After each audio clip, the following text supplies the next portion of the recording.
مسنون دعائیں۔ سیدنا ابو ہریرہ رضی اللہ عنہ سے روایت ہے کہ رسول اللہ صلی اللہ علیہ وسلم نے فرمایا، جو شخص اپنے بستر پر جانے لگے تو اسے چاہیے کہ وہ اپنے کپڑے کے کنارے سے اسے 3 مرتبہ جھاڑ لے، پھر یہ دعا پڑھے، بسمک ربی وضعت جنبی وبک ارفعہ، ان امسکت نفسی فاغفر لها وان ارسلتها فاحفظها بما تحفظ به عبادک الصالحین۔ اے میرے رب، تیرا نام لے کر میں اپنا پہلو رکھتا ہوں اور تیرے نام ہی کے ساتھ اس کو اٹھاتا ہوں، اگر تو میری جان کو روک لے تو اسے بخش دینا، اور اگر اسے واپس بھیج دے تو اس کی حفاظت فرمانا، جس طرح تو اپنے نیک بندوں کی حفاظت فرماتا ہے۔ گویا رات کے وقت ہم جب بستر میں لیٹتے ہیں تو اپنی موت کو یاد کر کے لیٹتے ہیں۔ ہم سب جانتے ہیں کہ نیند کے وقت ہماری ایک روح قبض ہو جاتی ہے، اللہ یتوفی الانفس حین موتها والتی لم تمت فی منامها فیمسک التی قضی علیہا الموت ویرسل الاخری الی اجل مسمی ان فی ذلک لآیات لقوم یتفکرون۔ اللہ ہی ہے جو موت کے وقت روحیں قبض کر لیتا ہے، یعنی جب انسان فوت ہوتا ہے تو اس کی روح لے لی جاتی، اور جو نہ مرا ہو جیسے ابھی ہم ہیں اس کی روح نیند کی حالت میں قبض کر لیتا ہے۔ گویا جب ہم سو رہے ہوتے ہیں تو ہماری ایک روح لے لی جاتی ہے، پھر جس کی موت کا فیصلہ ہو چکا ہو اس کی روح کو روک لیتا ہے، یعنی وہ دوبارہ نہیں جاگتا، انسان سوتے میں فوت ہو جاتا ہے، اور دوسری روحیں ایک مقرر وقت تک کے لیے واپس بھیج دیتا ہے۔ بے شک اس میں غور و فکر کرنے والے لوگوں کے لیے بہت سی نشانیاں ہیں، یعنی اس میں بہت تحقیق کی جا سکتی ہے کہ سوتے وقت کیا چیز جسم سے جاتی ہے، اور جب سب اٹھتے ہیں ہم صبح کے وقت تو اس وقت کیا چیز واپس آتی ہے۔ اور ایک حیرت انگیز نشانی ہے انسان کا بالکل اس کے کانوں کا بند ہو جانا، آنکھوں کا بند ہو جانا، ایک اور ہی دنیا میں چلے جانا، اور اپنے آس پاس سے ارد گرد سے بالکل بے خبر ہو جانا، اور پھر دوبارہ اللہ کے اذن سے اٹھ بیٹھنا۔ جو جاگنا ہوتا ہے نا وہ بھی ایک عجب مرحلہ ہوتا ہے، اور پھر انسان سب سننے بھی لگتا ہے، وہی انسان جو چند لمحے پہلے کچھ نہیں سن رہا تھا اب سن رہا ہے، کچھ نہیں دیکھ رہا تھا اب دیکھ رہا ہے۔ تو اس لیے رات کو سوتے وقت یہ دعا پڑھ کر سویا جائے، کچھ پتہ نہیں کہ دوبارہ اٹھ سکے یا نہیں۔ تو اگر نہیں اٹھ سکتے تو یا رب وَإِنْ أَرْسَلْتَهَا فَاحْفَظْهَا، یعنی اگر مجھے ایک اور زندگی میں دن دے رہا ہے تو میری حفاظت کرنا، میرے ایمان کی، میرے جسم کی، ہر چیز کی، اور اگر تو روک لے یعنی مجھے موت آ جائے تو پھر مجھ پر رحم کر دینا، عذاب نہ دینا، بخش دینا۔ جو شخص اس طرح موت کی یاد میں روز ہوتا ہے وہ یقیناً پھر موت کی تیاری بھی کرتا ہے، وہ استغفار بھی کرتا ہے، اپنے گناہوں پہ نادم بھی ہوتا ہے، وہ خود بھی اللہ تعالیٰ سے معافی چاہتا ہے اور دوسروں کو بھی معاف کر کے سوتا ہے۔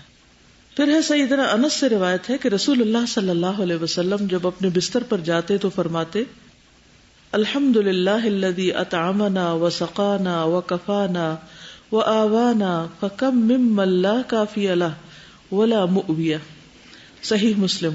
اللہ کا شکر ہے جس نے ہمیں کھلایا اور پلایا اور ہماری کفایت کی اور ہمیں ٹھکانہ دیا، کتنے ہی ایسے لوگ ہیں جن کے لیے نہ کوئی کفایت ہے نہ ٹھکانہ ہے۔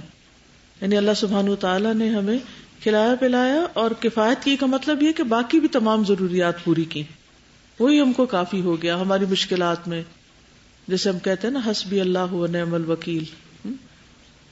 اور پھر ہمیں ٹھکانہ بھی دیا کہ بستر عطا کیا، اور ہم سونے کے لیے جا رہے ہیں۔ کتنے ہی لوگ ایسے ہیں جو سڑکوں پہ پڑے ہوئے ہیں، جو بے گھر ہیں، ہوم لیس ہیں، جن کے پاس کوئی ٹھکانہ نہیں۔ اس پر اللہ تعالیٰ کا انسان شکر ادا کرتا رہے۔ تو جو شخص شکر گزاری کی حالت میں سوتا ہے وہ اٹھتا بھی شکر گزاری کے ساتھ ہے، کیونکہ صبح اٹھنے کی دعا میں بھی کیا آتا ہے، الحمدللہ الذی احیانا بعد ما اماتنا والیہ النشور۔ تو کرنے کے کام کیا ہوئے؟ اپنے لیے دعا مانگ کے سونا ہے، اور پھر بخشش کی دعا اور حفاظت کی دعا جو پچھلی دعا میں تھی، یہاں نمبر 2 سوتے وقت اللہ تعالیٰ کا شکر ادا کرنا ہے اور اس کے لیے یہ دعا پڑھنا ہے، نعمتوں کو یاد کرنا ہے۔ پھر ہے سیدنا زہیر انماری فرماتے ہیں کہ جب نبی صلی اللہ علیہ وسلم بستر پر آتے تو فرماتے، اللہم اغفر لی ذنبی واخسأ شیطانی وفک رہانی وثقل میزانی وجعلنی فی الندی الاعلی۔ اے اللہ میرے گناہ بخش دے، میرے شیطان کو دفع کر دے، میرے نفس کو آگ سے آزاد کر دے، میرے میزان کو بھاری کر دے اور مجھے اعلیٰ مجلس والوں میں شامل کر دے، یعنی اپنے مقرب بندوں میں. یہ بھی کتنی خوبصورت دعا ہے.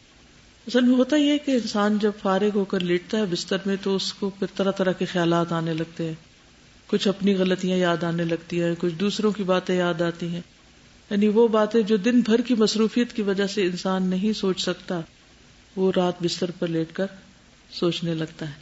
خاص طور پر ان لوگوں کو یہ مشکل زیادہ ہوتی ہے جن کو نیند کا مسئلہ ہوتا ہے، جن کو جلدی نیند نہیں آتی. کچھ لوگ تو سر رکھتے ہی سو جاتے ہیں اور کچھ لوگوں کو وقت لگتا ہے سونے میں. تو جن لوگوں کو سونے میں وقت لگتا ہے ان کو بھی شکر ادا کرنا چاہیے کہ انہیں ساری دعائیں پڑھنے کا موقع مل جاتا ہے. تو اس میں جو دعا مانگی گئی ہے وہ اللہم اغفر لی ذنبی، سب سے پہلے تو اپنے گناہوں کی بخشش، پھر وخص شیطانی. ہر انسان کے ساتھ ایک شیطان لگا ہوا نا، اللہ میرے شیطان کو دور کر دے، کیونکہ ہم سو جاتے ہیں شیطان نہیں سوتا، وہ نیند میں بھی ڈسٹرب کرتا رہتا ہے، کبھی خوف دلاتا ہے، کبھی طرح طرح کے خوابوں میں مداخلت کرتا ہے. تو اس لیے اللہ میرے شیطان کو مجھ سے دور کر دے، اور پھر صبح اٹھنے نہیں دیتا. وفک رہانی، اور میرے نفس کو آگ سے آزاد کر دے، یعنی آخرت کی دعا ہے. وثقل میزانی، اور میرا میزان بھاری کر دے، کیونکہ قیامت کے دن ہمارے اعمال نامے تولے جائیں گے اور ہمارے اعمال بھی تولے جائیں گے اور ہم خود بھی تولے جائیں گے. تو اللہ ہمارے اعمال کو وزنی کر دینا، کیونکہ بعض اوقات بڑے سے بڑا کام ہوگا، بڑے سے بڑی نیکی ہوگی، لیکن اس کا وزن بہت معمولی ہوگا. وزن کا تعلق صرف کوانٹٹی سے نہیں ہے، کوالٹی سے بھی ہے، کہ آپ نے کتنا بڑا کام کیا اور پھر کس کوالٹی کا کیا، کتنے آسان طریقے سے کیا اور کتنے اخلاص کے ساتھ کیا. یہ بھی بہت امپورٹنٹ ہے. ثقل میزان ہے کہ اللہ مجھے ایسا اخلاص دے اور اتنے اچھے طریقے سے میں وہ کام کروں کہ واقعی وہ میزان میں بھاری ہو جائے. مثلاً آپ نماز پڑھتے ہیں، ایک نماز ہے کہ بس جس طرح بچپن سے سیکھی ہے الٹی سیدھی وہی پڑھ رہے ہیں، اور ایک یہ کہ آپ اس بات کے حریص ہیں کہ آپ کی نماز بالکل سنت کے مطابق ہو جائے، اور ایک ایک سٹیپ پر آپ فکر کرتے ہیں اور اپنے آپ کو ٹھیک کرتے رہتے ہیں، اپنی پوزیشنز ٹھیک کرتے رہتے ہیں، اس کا ڈھانچہ بھی ٹھیک کرتے ہیں، اور پھر اس کے اندر جو خشوع و خضوع ہے اس کے لیے بھی اسٹرگل کرتے ہیں. تو ان دونوں میں فرق ہوگا یا نہیں ہوگا؟ ہوگا نا. اسی طرح باقی کام ہے. ایک ہے آپ ایسے ہی بس تھکے ہیں جا کے بستر پہ لیٹ گئے اور سوچتے سوچتے سو گئے، اور ایک یہ کہ آپ اللہ کا ذکر کر کے سوتے ہیں. کیا یہ دونوں عمل برابر ہو جائیں گے؟ ایک نیند جو ذکر سے خالی ہے اگر اس کو تولا جائے تو وہ میزان میں کتنی ہوگی؟ کیا ہوگا اس کا میزان میں؟ نیوٹرل، کچھ بھی نہیں، کوئی وزن نہیں اس کا. اور ایک وہ کہ جس میں اللہ سبحانہ وتعالیٰ کا ذکر ہے، وہ مختلف ہوگی. تو ثقل میزانی کہ اللہ جو میرے اعمال ہیں ان کا کوئی وزن بھی ہو، کیونکہ کچھ لوگوں کے اعمال کے بارے میں قرآن مجید میں آتا ہے لا نقیم لہم یوم القیامت وزنا، قیامت کے دن ہم ان کو کوئی وزن نہیں دیں گے، یعنی خود ان کو بھی اور نہ ان کے اعمال کو. وجعلنی فی الندی الاعلی، اور مجھے اعلیٰ مجلس والوں میں شامل کر دے. اعلیٰ مجلس کا تو معلوم ہے نا، یعنی کہ جو فرشتے ہیں اور اس کے علاوہ مقربین، صالحین، صدیقین.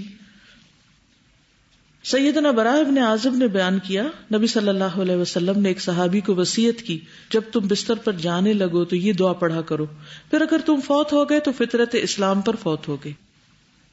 اللہم اسلمت نفسی الیک وفوضت امری الیک ووجہت وجہی الیک والجأت ظہری الیک رغبتا ورہبتا الیک لا ملجأ ولا منجا منک الا الیک آمنت بکتابک الذی انزلت ونبیک الذی ارسلت. اے اللہ میں نے اپنی جان تیرے سپرد کی اور اپنا معاملہ تجھے سونپ دیا اور خود کو تیری طرف متوجہ کیا اور اپنی پشت تیری پناہ میں دے دی، یعنی اپنے آپ کو تیرے حوالے کر دیا. تجھ سے امید اور تیرے خوف کے ساتھ، تیرے سوا کوئی جائے پناہ اور نجات نہیں. میں ایمان لایا تیری کتاب پر جو تو نے نازل کی اور تیرے نبی پر جس کو تو نے بھیجا. یہ بھی بہت ہی خوبصورت دعا ہے. سوتے وقت انسان اپنے سارے معاملات اللہ سبحانہ وتعالیٰ کے سپرد کر دے، اپنے بوجھ اتار دے اور پوری طرح ریلیکس ہو کر سوئے، کیونکہ اب سونے کا وقت ہے اور جاگ بھی نہیں سکتے. جو کام کر رہے ہیں کتنا بھی کرنا چاہیں اس سے زیادہ نہیں کر سکتے، کیونکہ ہم انسان ہیں، کمزور ہیں، ہماری ایک لمٹ ہے. تو پھر ایسی صورت میں انسان بوجھ لے کے نہ سوئے. کیا کہے کہ اللہ میں اپنے معاملات آپ کے حوالے کرتا ہوں. اور اس میں جنرلی عمومی طور پر بھی آپ اپنے معاملات اللہ تعالیٰ کے حوالے کر سکتے ہیں، اور خاص طور پر اگر کوئی خاص پروجیکٹ یا خاص چیز آپ کو بودر کر رہی ہے تو اس کو تو ضروری حوالے کر دیا کریں. ہر انسان کی زندگی میں کوئی نہ کوئی ایک ایسا مسئلہ ہوتا ہے، کبھی تو سنوی ہوتے ہیں اور کبھی یومی ہوتے ہیں. سنوی وہ ہوتے ہیں جو اینول، یعنی سن سال کو کہتے ہیں نا. مراد یہ کہ انسان کو خاص طور پر جو لوگ اینول رپورٹس لکھتے ہیں یا اپنے سالانہ کاموں کو وائنڈ اپ کرتے ہیں یا کوئی بڑے پروجیکٹس ہوتے ہیں، اور کچھ ہوتے ہیں یومی. یومی کا مطلب کیا کہ ہر دن ایک نیا مسئلہ ہے، ایک نیا کام ہے، ایک نیا پروجیکٹ ہے، ایک نئی مہم ہے، ایک نیا لیسن ہے.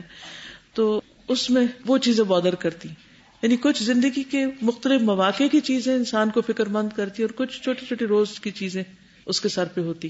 تو جو چیز آپ کے ذہن پر سوار ہو اس کو نیچے اتاریں یا اس کو اللہ کے حوالے کر دیں کہ اللہ تعالیٰ آپ اس کو درست کر دیں. میں سو رہی ہوں، تو جاگ رہا ہے. تو یہ ریلیکس ہونے کا بہت ہی بہترین طریقہ ہے. اور اگر پورے یقین کے ساتھ اس دعا کو مانگیں گے تو آپ دیکھیں گے کہ واقعی وہ معاملہ درست ہو جاتا ہے. کچھ چیزیں ایسی ہوتی ہیں جن کو آپ سلجھا رہے ہوتے پھر بھی وہ نہیں سلجھتی.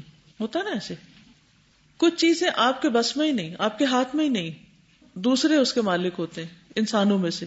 کچھ چیزیں آپ کرنا چاہ رہے ہوتے ہیں جو آپ کے ساتھ اور شریک ہوتے ہیں وہ نہیں کر رہے ہوتے تو بھی کام نہیں ہوتے. یعنی کئی قسمیں ہو سکتی ہیں نا ایسی چیزوں کی کہ جو انسان کے لیے ایک مصیبت بنی ہوئی ہوتی ہے. اور کچھ چیزیں ایسی ہیں کہ جو آپ کو بادر نہیں بھی کرتی تو بھی ہر انسان کی کچھ ڈریمز ہوتی ہیں، کچھ اس کی تمنائیں اور امیدیں ہوتی ہیں، اور خصوصاً آخرت کے اعتبار سے کچھ ہم و غم ہوتے ہیں. تو ان سب کو اللہ سبحانہ وتعالیٰ کے حوالے کر دینا چاہیے. وَفَوَّضْتُ أَمْرِي إِلَيْكَ. پھر کچھ چیزیں تو اپنی جان سے متعلق ہوتی، کچھ بچوں سے متعلق ہوتی، کچھ والدین سے متعلق، کچھ اور ذمہ داریوں سے متعلق. ہر چیز کو اللہ کے سپرد کر دیں. فَوَّضْتُ أَمْرِي إِلَيْكَ. اور پھر آپ اس کا رزلٹ دیکھیے، کیونکہ یہ تجربہ کی ہوئی دعا ہے. اور پھر وَأَلْجَأْتُ ظَهْرِي إِلَيْكَ رَغْبَةً وَرَهْبَةً إِلَيْكَ. ایمان چونکہ امید اور خوف کے بیچ میں، تو انسان اپنے آپ کو جب اللہ کے حوالے کرتا ہے تو ڈرتا بھی ہے کہ پتہ نہیں کیا معاملہ ہوگا، اور امید بھی ہوتی ہے کہ اللہ سبحانہ وتعالیٰ تو بہت ہی رحیم ہے، اچھا معاملہ کرے گا. اور پھر کیسے بھاگ سکتے ہیں اللہ سے، کیسے نہ اپنے آپ کو اللہ کے حوالے کریں کہ لا ملجا ولا منجا منک الا الیک. تیرے سوا کوئی جائے پناہ اور کوئی نجات کی جگہ ہے بھی نہیں، بھاگ کے جائیں بھی کہاں. بالکل اپنے آپ کو انویلپ کر دیتے ہیں، بس سرنڈر کر دیا. میں ایمان لے آیا ہوں تیری کتاب پر جو تو نے نازل کی، اور تیرے نبی پر جس کو تو نے بھیجا. اور اگر آپ کتاب پڑھتے ہی نہیں ہیں، سمجھتے ہی نہیں، کوئی تعلق ہی نہیں، تو یہ کس منہ سے کہیں گے میں ایمان لایا تیری کتاب پر جو تو نے نازل کی. اور نبی صلی اللہ علیہ وسلم کی سنت کی پیروی نہیں ہے تو پھر کیا ایمان لانا ہے. تو یہ دعائیں ہمیں یاد دہانی بھی کراتی ہیں کہ ہمارے اعمال کیسے. تو سوتے وقت کی دعائیں محض دعائیں نہیں ہیں، محض وظیفے نہیں ہیں، بلکہ اصلاح کے نسخے بھی ہیں.